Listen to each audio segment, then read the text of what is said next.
Hello everyone, 8th class students. Here are your NCERT solutions of chapter number 5, Coal and Petroleum. Question number 1 of this exercise is, what are the advantages of using CNG and LPG fuels? First of all, ये जानना ज़रूरी है कि what is CNG? What is the full form of CNG? And what is LPG? What is the full form of LPG? CNG means compressed natural gas and LPG means liquefied petroleum gas. तो यहाँ पर बेटा इनको हम fuels के through use करते हैं, as a fuel use करते हैं CNG और LPG को. तो इस क्वेश्चन में हमसे पूछा है व्हाट आर द एडवांटेजेस, यानी क्या फायदे हैं CNG और LPG फ्यूल्स को यूज करने के. सबसे पहले लिखेंगे इधर कि दोनों ही CNG and LPG both have many advantages. Both have many advantages.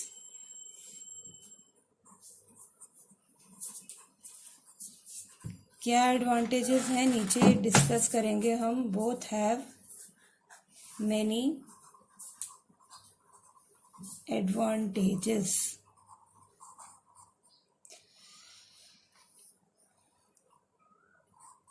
आप इसको इस तरह से भी कर सकते हो ताकि आपको लर्निंग में इजी हो जाए, बिकॉज सेम टाइप से आंसर जब आप अटेम्प्ट करते हो तो वो इवेलुएटर को भी पसंद नहीं आता.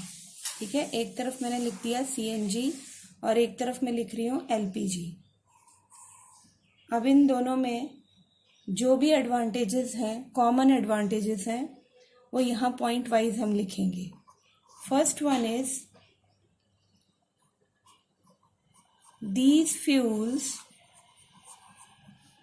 Burn easily. ओके, कोई ज़्यादा एफर्ट करने की ज़रूरत नहीं है. LPG को आप अपने घर में भी देखते हो. These fuels burn easily without any effort. Second one, they give heat energy.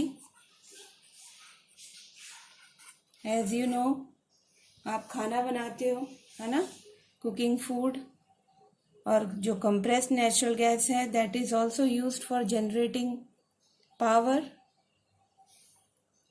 So they give heat energy. Third one is very easy transport.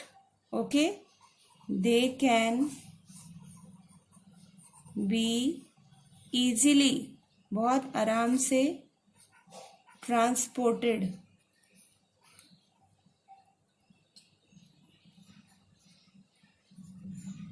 They can be easily transported. कैसे बेटा? मैंने आपको चैप्टर पढ़ाते हुए बताया था, थ्रू पाइपलाइंस. ठीक है, तो ये बहुत ही आसान हो जाता है. सबसे बड़ी प्रॉब्लम ट्रांसपोर्टेशन में आती है किसी भी फ्यूल की, तो यहाँ पर ये हमें एक और एडवांटेज मिल रहा है, they can be easily transported through pipelines. Number fourth, both CNG and LPG are clean fuels. इनको बेटा क्लीन फ्यूल्स कहा जाता है. क्यों कहा जाता है? Because they produce no smoke when burned. Okay, वो कोई भी जो स्मोक है, पॉल्यूशन है, वो प्रोड्यूस नहीं करते. दे प्रोड्यूस नो स्मोक, जो बहुत बड़ा चैलेंज है नाउअडेज, जहाँ इतना पॉल्यूशन हो रहा है. तो हमें ऐसे सोर्स भी हैं हमारे पास हीट जनरेट करने के, ऐसे फ्यूल्स भी हैं which are smoke free. Okay, CNG का जो वेस्ट है दैट इज वाटर वेपर्स, और जो हम लोग लिक्विफाइड पेट्रोलियम गैस यूज करते हैं उसमें भी स्मोक प्रोड्यूस नहीं होता. तो ये बहुत बड़ा एडवांटेज है दोनों का. लास्ट एडवांटेज हम लिखेंगे क्योंकि ये स्मोक प्रोड्यूस नहीं करते हैं है ना, इन्वायरमेंट को कोई नुकसान नहीं पहुंचाते हैं.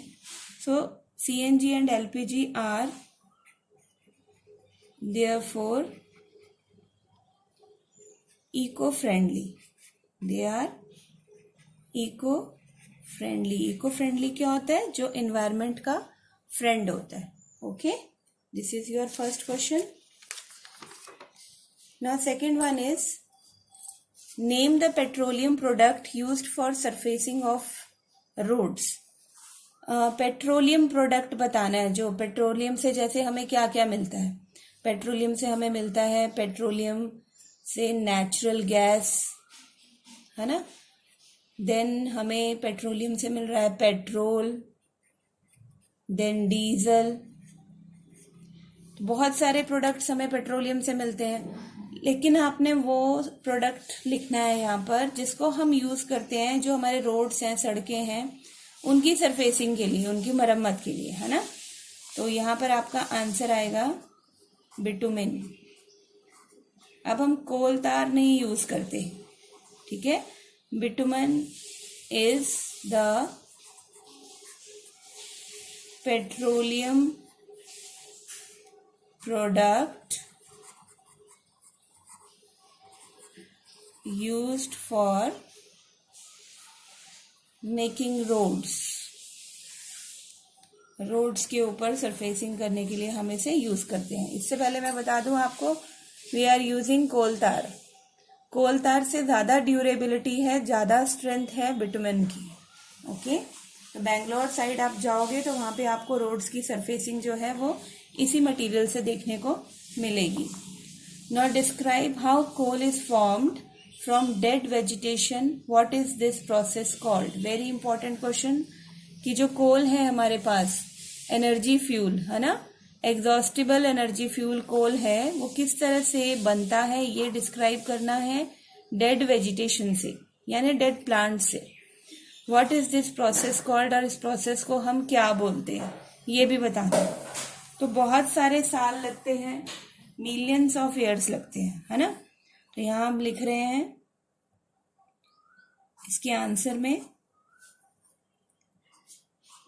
It will take millions of years. बहुत साल पहले, है ना, मिलियंस ऑफ ईयर्स अगो क्या थे हमारे पास? जंगल थे. और जंगल कैसे थे? बहुत डेंस थे. They got buried. बरीड का मतलब क्या होता है बच्चे? दब जाना, है ना. जैसे अर्थक्वेक आ गया, कोई नेचुरल कैलामिटी आ गई, तो उसके कॉन्सिक्वेंसेस क्या होते हैं कि बहुत सारी प्रॉपर्टी और एज वेल एज फॉरेस्ट वो डेब्रीज में नीचे दब जाते हैं. They buried under the soil due to natural process. और बहुत सारी लेयर्स जो हैं, many layers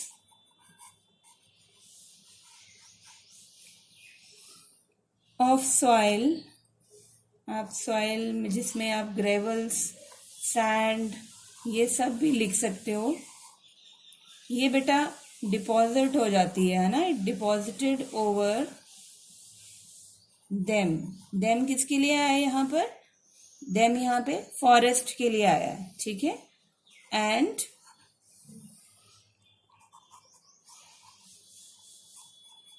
as a result, जिसका रिजल्ट क्या होता है?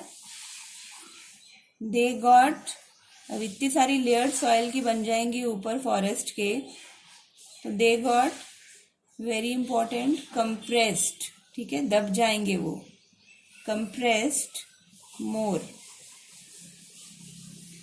Now they are exposed to very high temperature. अब वहां पर उनको कैसा टेम्परेचर मिल रहा है? बहुत ज्यादा. ऑलरेडी वो बरीड हैं, कंप्रेस्ड हैं.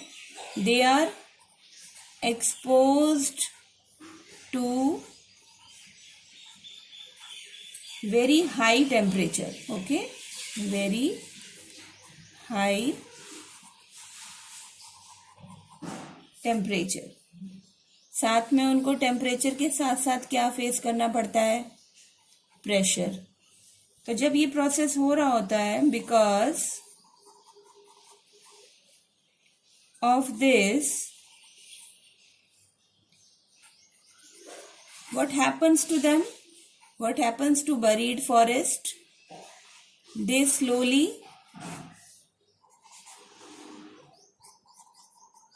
got converted into coal. इतने ज़्यादा टेम्परेचर और इतने ज़्यादा प्रेशर को वो बेयर नहीं कर पाता, और जो जिसमें वो कन्वर्ट हो जाता है that is coal.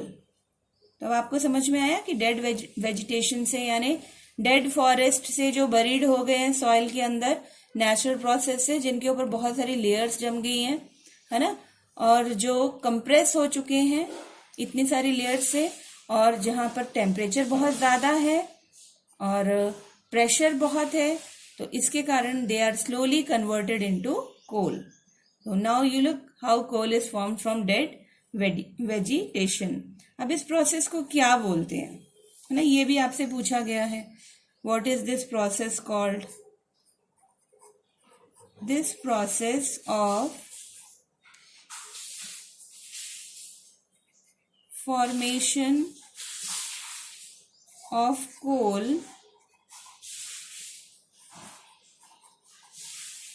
from dead vegetation, ये जो डेड वेजिटेशन से कोल की फॉर्मेशन हुई है इज कॉल्ड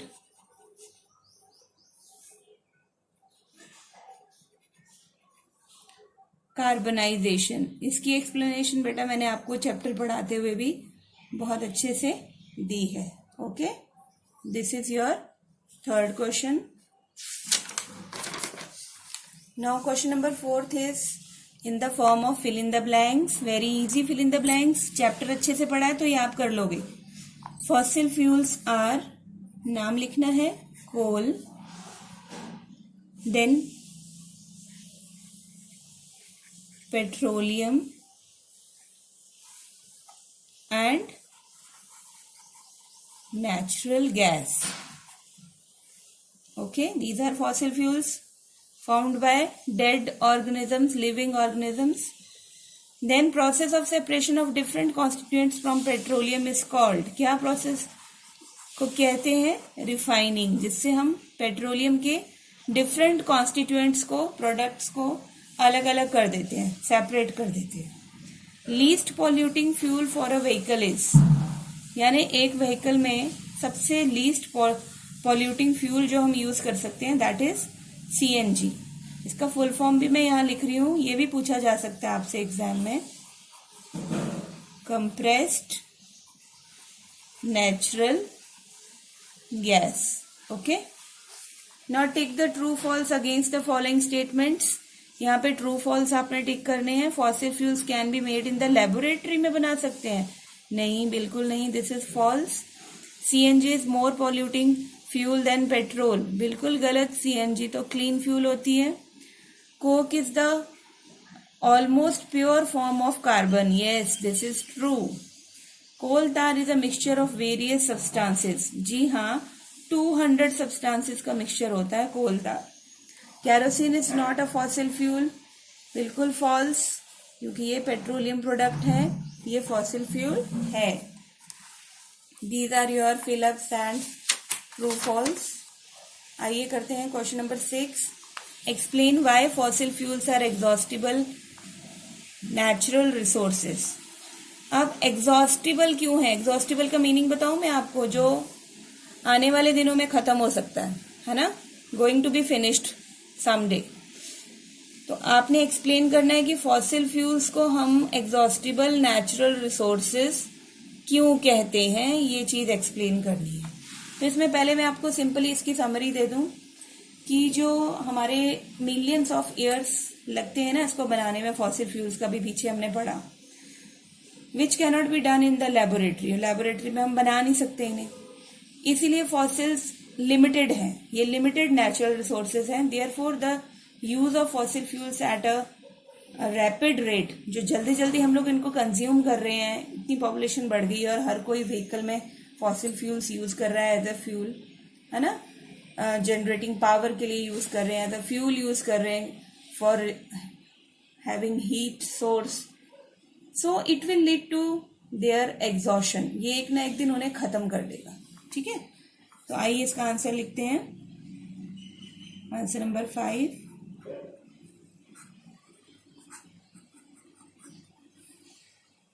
इसको बनने के लिए मिलियंस ऑफ ईयर्स लगते हैं।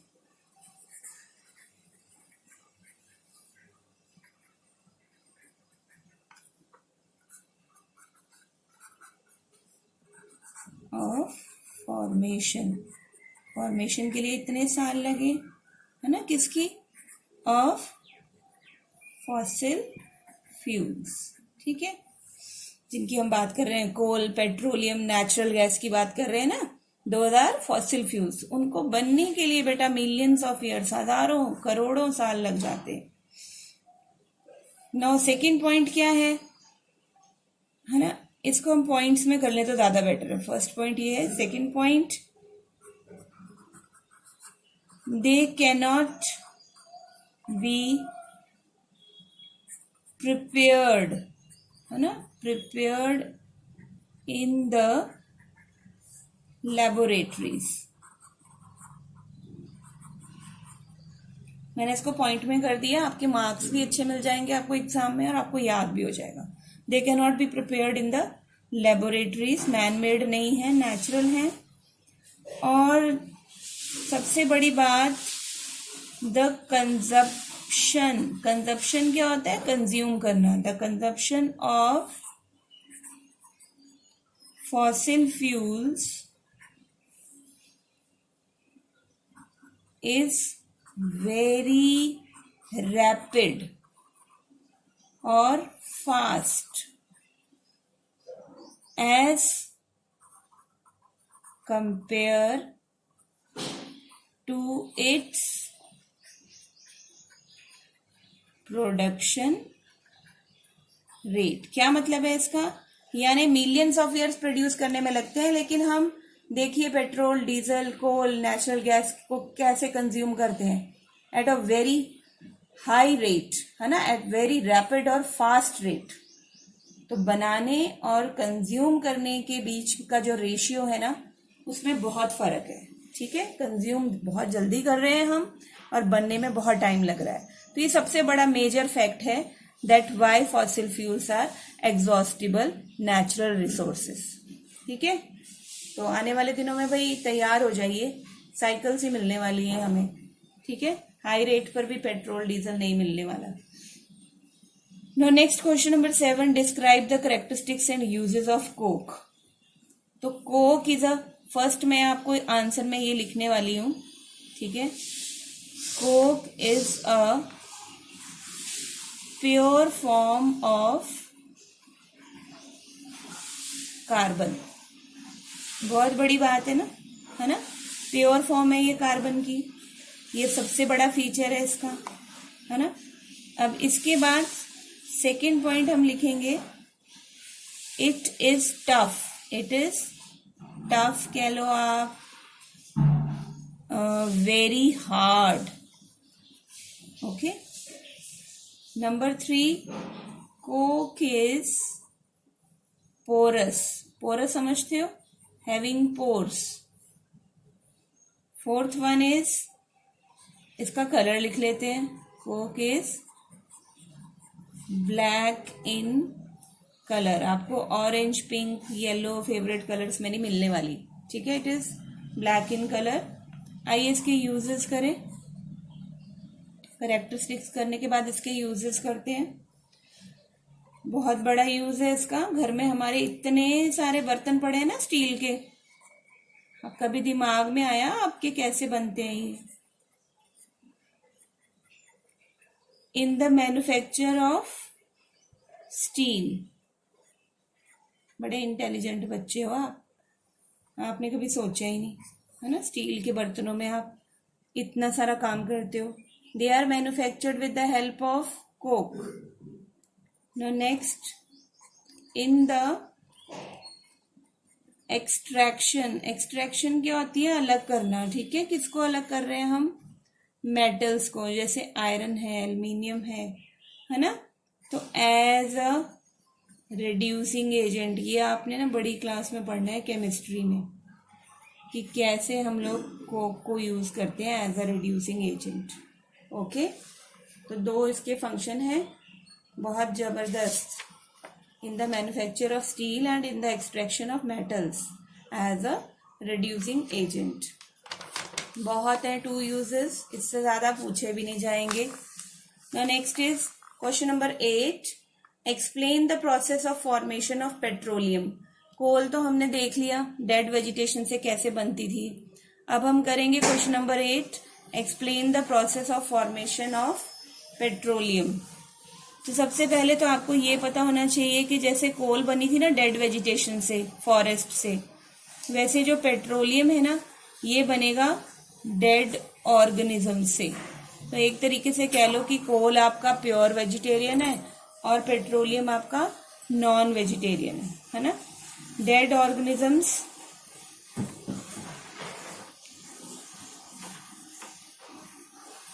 that get buried in the sea, कितने साल पहले, ना 1 साल पहले, ना 10 years पहले, ना 100 years, it would take millions of years ago and it is got,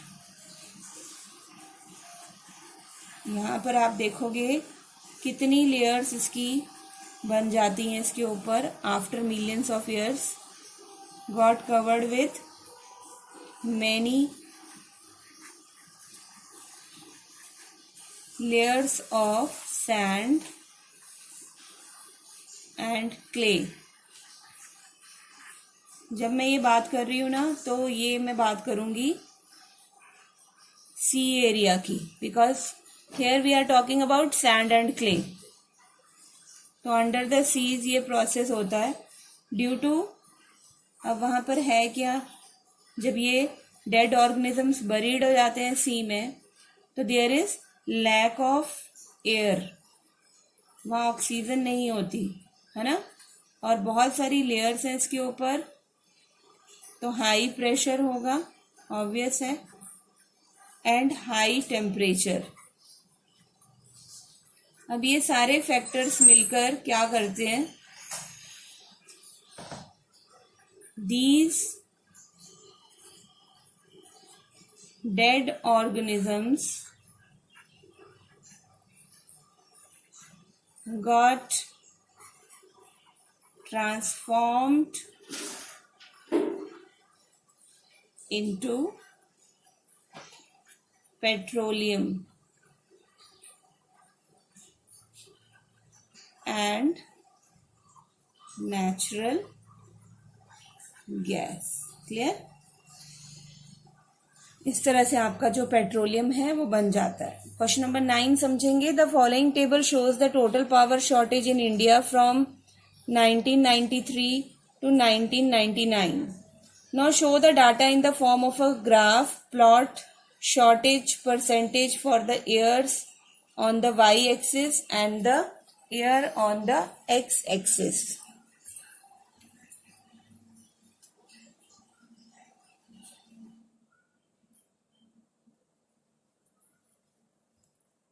यहाँ पे सीरियल नंबर दिया आपको 1, 2, 3, 4, 5, 6 एंड 7।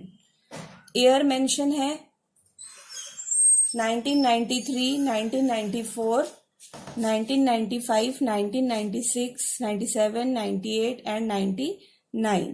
शॉर्टेज परसेंटेज क्या है इसकी, 1993 की बात करें तो 7.7 है ना, 94 में 7.5 दिया, इस तरीके से आपको शॉर्टेज परसेंटेज दे रखी है।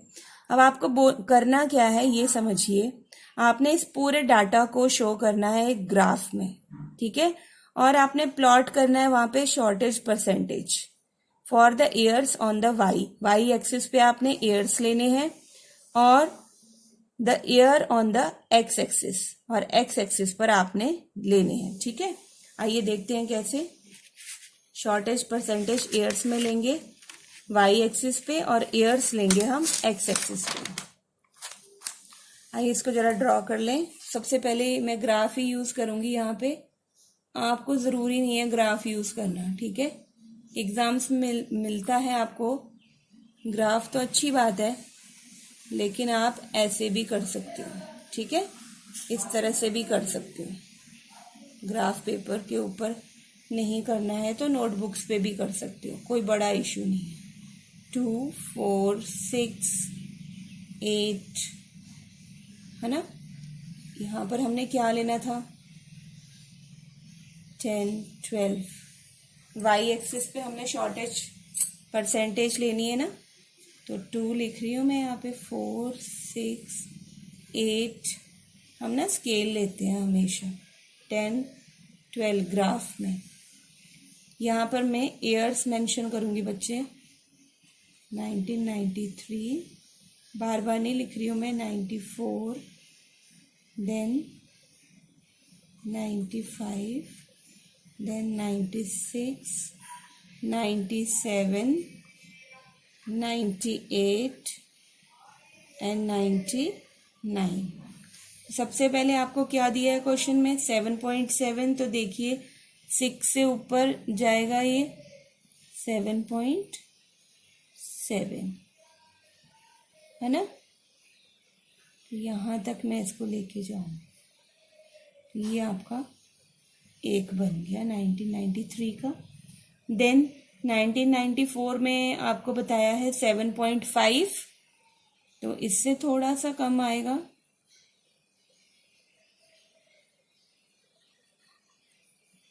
7.5। देन 95 में 8.2 है, तो 8 यहाँ पर है, इसका ऊपर लेंगे हम इधर तक, है ना, इधर तक। This is your 8.2। मैं ऐसे रफ हैंड से बना रही हूँ, लेकिन आपने स्केल यूज करना है। Remember this.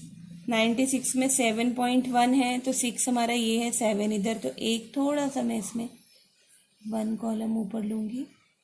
Yes, this is your 7.1। Next is 7.7, बिल्कुल सेम है हमारा फर्स्ट की तरह। अगेन 7.7 इन 97। ओके, 98 में आपका है 9.1, तो 10 से नीचे 8, यहाँ 9 और ये लूँगी मैं 9.1, ठीक है। 98 में 9.1 शो कर रहा है शॉर्टेज परसेंटेज। 99 में 11.2 है बेटा, तो 10 से ऊपर यहाँ तक मैं लूँगी 11.2। ओके, बड़े आराम से लाइन ड्रॉ करोगे आप with the help of scale. You will use scale for drawing this graph. यहाँ पे लिख भी लेते हैं shortage percentage 11.2, this is 9.1, this is 7.7, then 7.1, 8.2, 7.5 and 7.7. This is your y-axis, है ना, showing shortage percentage, and this is your x-axis showing number of years. Okay, so these are your NCERT solutions of coal and petroleum. I hope you enjoyed this video a lot. Comment करना ना भूले and wait for my next video. Thank you. Have a nice day.